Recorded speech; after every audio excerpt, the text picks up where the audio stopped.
要同大家打招呼。Hello， 你好。喂 ，Mike 真俾多謝大家今日出席。係 ，Thank you so much。好，跟住我哋繼續翻嚟嗰個問題啦。翻返呢個問題先。啱啱加入公司有咩發展大計啊？當然歌亦都係製作當中啦。嗱回答咗啦呢個問題。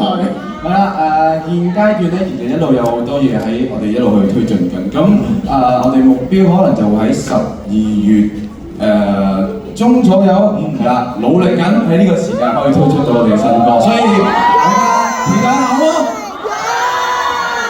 好快脆，而家其實講下都11月底啦，差唔多。係啦，大家再期待一下新歌已經在路上啦。冇錯。另外咧就仲有佢哋啱啱話要上綜藝啊，又話開演唱會啊，咁呢啲計劃係咪都有喺你自己嘅 planning 入面咧？有嘅，的確喺個 planning 入邊。咁但係歌曲慢慢去推出咗先。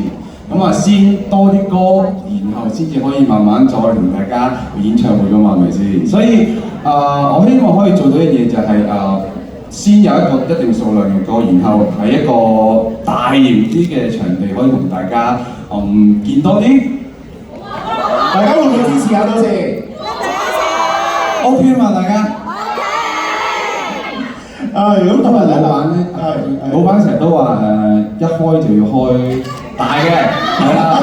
佢就話，我就話紅館好唔好啊？我話我哋開啟德，開5萬人，所以我哋努力緊㗎。OK 嘛，等多一陣好唔好？呢個係老闆俾你嘅任務，但係要大家幫你一齊完成㗎，係咪啊？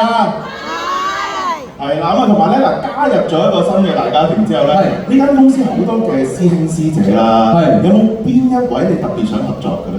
邊個藝人合作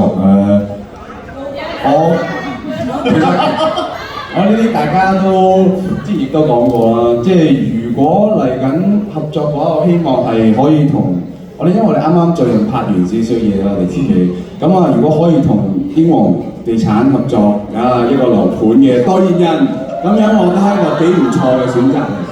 咁事關我哋琴日拍嘅時候個新樓盤好靚，咁我覺得如果我可以成為代言人，咁有一個係啦大單位咁樣係都唔錯，係嘛？